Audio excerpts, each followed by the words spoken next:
Hello everyone, and now welcome to a WGL match between 120, also known as ER-Ling or 120, going up against FoCuS. This game taking place here on Echo Isles. It's FoCuS. All right, FO capital C lowercase US. Not gonna take the time. I'll fix it in the YouTube title. All right, metaphysics. I will keep it fixed in the. I will fix it in that other title there. All right. Hold on.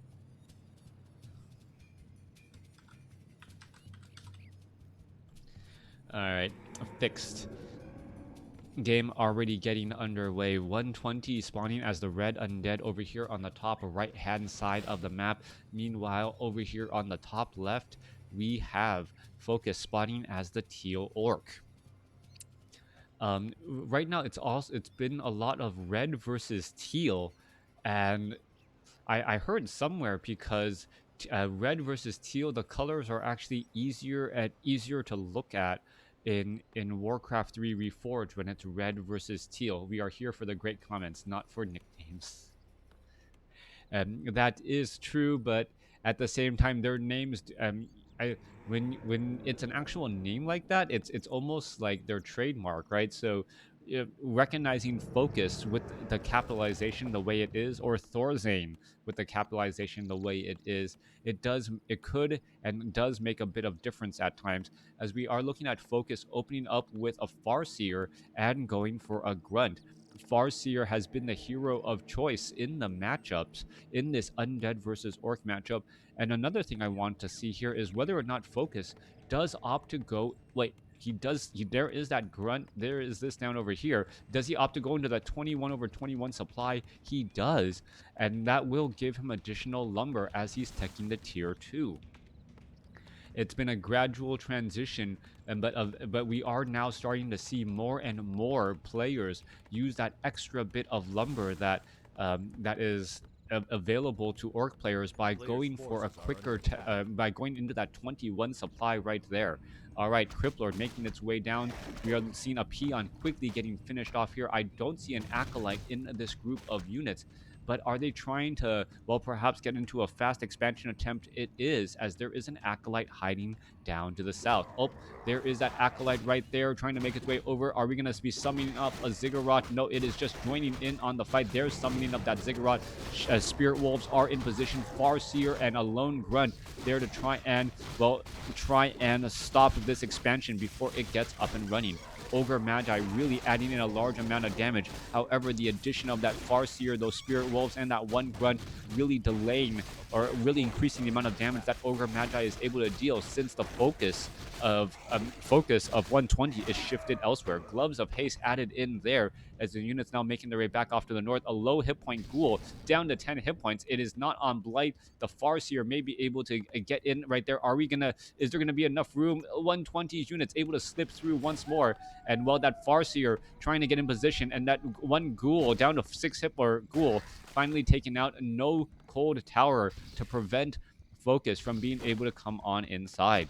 Meanwhile, down across over here, it looks as though one Shadow Wolf will get the final attack off on that Acolyte. Acolyte down to 2 hit points, trying to back away, gets the summon, and able to stay alive. Acolytes with that faster Blight regen, and allowing that Acolyte to stay alive right there. Ghoul is now trying to back their way through. Still no Nerubian tower coming in from 120, and the harassment is strong with FoCuS, putting pressure down onto that Tomb of Relics. Tech to tier 2, nearly completed. Plenty of lumber there. There's a quick impale, followed by the surround, and followed by that very quick, well, scroll of town portal, as well as all the units are backing away. 120 coming out strong and making its way back down to the south here. Farseer, healing sab, a single grunt, sitting at 26/31 supply, getting in some additional grunts. Perhaps they should be out onto the field. There's one grunt there. There's one grunt there. Is there a third grunt being trained? And what is this? Another Fire Lord as that second hero to try to put in pressure, and is this a major meta shift in the Orc versus Undead matchup? Getting in those lava spawns early to try and put down pressure here. And where are they going to be going? Is it trying to...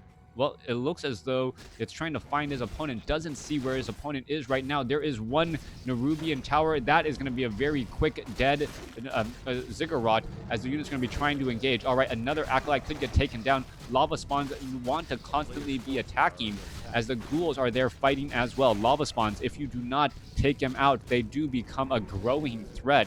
As you can see that lava spawn is continuing to walk back and forth. All right, lava spawn is right there, wanting to make sure it is able to engage. It does have a little bit of time to constantly attack. Are we going to see more damage getting added on through here as the lava spawn is in position? Another grunt, however, going to get taken down. And a great job by 120 actually inflicting true damage by going after the units instead of going after the spirit wolves and that lava spawn there. But that lava spawn is going to be splitting. It did get impaled. It is now impaled, but it is still going to go ahead and split. Oh, there it goes once more. All right, more surrounds onto more grunts again. 3 lava spawns currently out onto the battlefield, but those lava spawns should end up getting surrounded pretty quickly. 1 lava spawn already taken down to 2 lava spawns here as the fight is going to get underway. Low hit point ghoul is going to get taken out. No, down to 7 hit points. And we are looking at another lava spawn getting taken out there. More damage added back up. Units are trying to retreat. And it looks like they will be able to do exactly that. 120 holding on to his expansion. 37 supply compared to 31.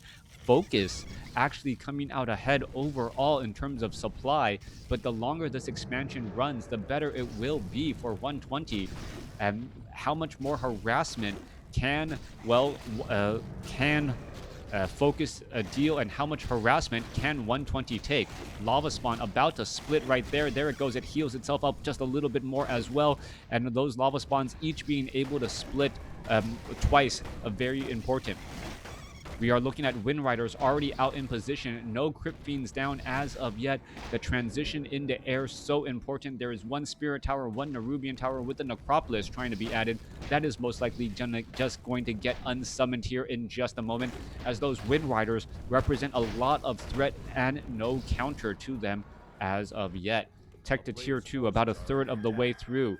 Ghouls were able to finally make their way back home. Lava spawn finally taken out. Are we going to see some repairs here? 1 Spirit Tower in the back. Acolyte's not bothering to repair. A couple of low hit point ghouls could get taken down once more as raiders are starting to show up as well. Orc is just seeming to having all of the answers versus the undead right now as those ghouls are trying to back away. Low hit point ghouls still right in that position. Crypt Fiend joining out onto the battlefield, but a quick ensnare is going to make short work of that Crypt Fiend as it has nowhere to go. Nowhere to go and getting taken out. Level 2 finally on this Farseer as the ghouls are trying to head back and could end up getting taken out, just providing experience to the Orc army. Firelord, 1 experience shy away from level 2. That ghoul back now on Blight. We are now, almost done taking the tier 2. A second crypt now down, and we should be looking at gargoyles here in just a moment. But, is it going to really matter? And the gargoyles, by the time they come out, they're just going to be so much damage done to the 120's army that FoCuS is going to be able to easily handle whatever 120 tries to throw at him. 1 Spirit Tower representing a large amount of damage, fast attack speed, piercing damage, able to push back all of these attacks here. And we are going into only Crypt Fiends, no gargoyles, only Crypt Fiends, and no web. So without web, what does that really mean? It means that those Wind Riders are still gonna be going unchallenged in the air. Tomb of Relics Necropolis being built down to the south here, and this is just a constant shift between the main base and down to the south here as we are teching to tier 3. 45 to 51 supply War Mail is getting added in once more. There goes another canceled Tomb of Relics. Necropolis may get canceled as well, or it looks as though FoCuS is going to instead head back home. He's going to go ahead and head back home and do a little bit of creeping instead. By the way, there was a major controversy with Blade. He did not show up for his games versus Kamiko because he said the ping was bad. Do you think he should get banned from future WGL events? The fact that he didn't let his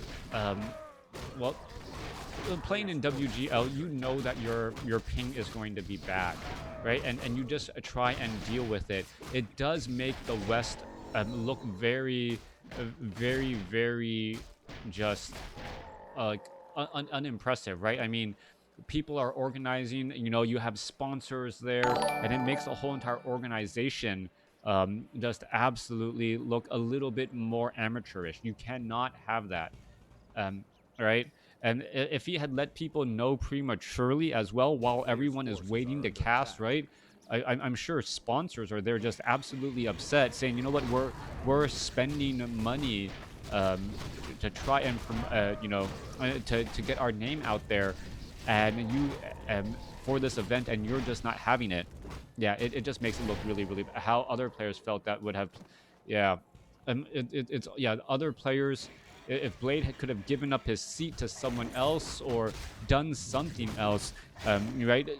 Just just saying, you know what, I don't like this opportunity, just like gives everyone a bad taste in their mouth. Anyways, coming back around, 120 now looking to back up here. More damage coming back across here. Lava spawns are in position. Death Knight now already level 2 with Unholy Aura. Death Coil trying to save a unit, unable to do exactly that. As we're looking at, well, Lava spawns and Soul Burn across. Chain Lightning finding a big group of targets there, almost finishing off that Crypt Fiend. A big Impale. Death Knight does have the Potion of Lesser Invulnerability. Should be able to stay alive a little while longer. Are we going to get another Death Coil as the Crypt Fiend, well, does end up staying alive again. Death Knight needs to back away, though. Death Knight's Potion of Lesser Invulnerability comes to an end at just the wrong time as the Wind Riders are still chasing that, well, that Scroll of the Beast, acting as a major damage buff for all of these units here as the Crypt Fiends are trying to hide, and they will be able to do exactly that, down to sub hit points, and now with Envenom Spears on those Wind Riders almost getting taken out. Beautiful play right there by both sides, but at The town is under precisely the siege. wrong A moment, the player's Death forces Knight's are under Potion of attack. Invulnerability came to an end. And, well, that could be the beginning of the end. 120 sitting at 51 supply compared to FoCuS, who is sitting at 50 here. Wind Riders show up to the party.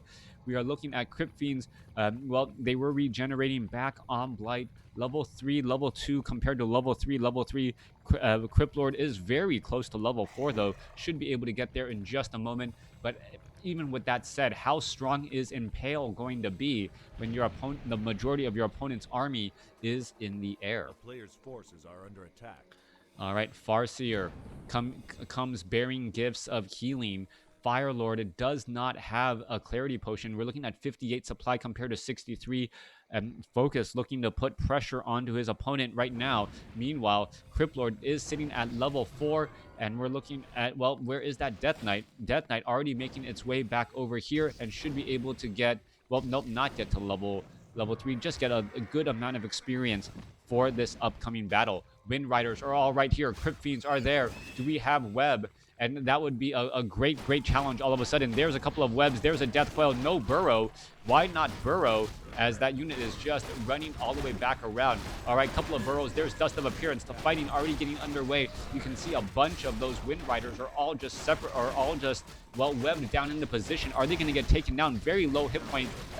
Wind Rider down to 2 hit points. Is it going to get taken out? There's another web as units are starting to fall. Death Knight sitting at level 3, and it feels like 120 is gaining experience faster than FoCuS right now, as the web is just turning things around, being able to get critical mass on those Crypt Fiends, and then eventually getting web. I like this play by 120 instead of going for gargoyles as I initially thought he A would, player's forces are under as attack. all of a sudden things just get changed so much so quickly. Couple of Crypt Fiends here and trapping those Wind Riders in their tracks, and all of a sudden, well, and now in the blink of an eye, overall change in the meta. FoCuS is in trouble as it is 58 supply compared to 42, going for Crypt Fiends for the long-term counter of those Wind Riders as opposed to the Gargoyles for the short-term counter. Cryptlord sitting at 4, almost at 5. Death Knight sitting at level 3. FoCuS is definitely in trouble. 46 supply compared to 64. But as I've said before, this particular army from 120 battles up against the army very well, but will not battle up against any A sort of player's bases. forces And are under adding attack. in one meat wagon could change things drastically, but we need to see a transition away from the Wind Riders before 120 perhaps feels safe to actually go for a meat wagon. Wind Riders, however, 4 Wind Riders in the air going up against so many Crypt Fiends on the ground, that is a dangerous proposition indeed. As we're looking at, well, Peon's going to get finished up here. Level 5 already for that Crypt Lord. 53 supply compared to 72. Wind Riders are in position. We're going to be going into a little bit of a battle. Farseer doesn't have that much mana of Fire Lord. Level 2 level spawns. There's there's the engagement there as the Crypt Lord could try and engage once more. Units looking to back away. And well, even those Spirit Wolves are not going to be able to do that much damage to those Crypt Fiends as they're just simply outnumbered too much. Lava spawns getting added in. More Wind Riders in the air. Well, 500. Well, Wind Riders with that poison damage.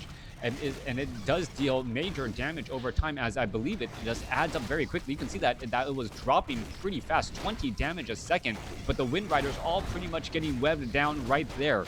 All right, with no more hit and run tactics possible, beautiful death row saving those low hit point Crypt Fiends, and there is the GG. A beautiful, beautiful game played between 120 and FoCuS, but 120 really having that long-term counter. Thanks for watching. Thanks for listening. Hope you guys enjoyed it.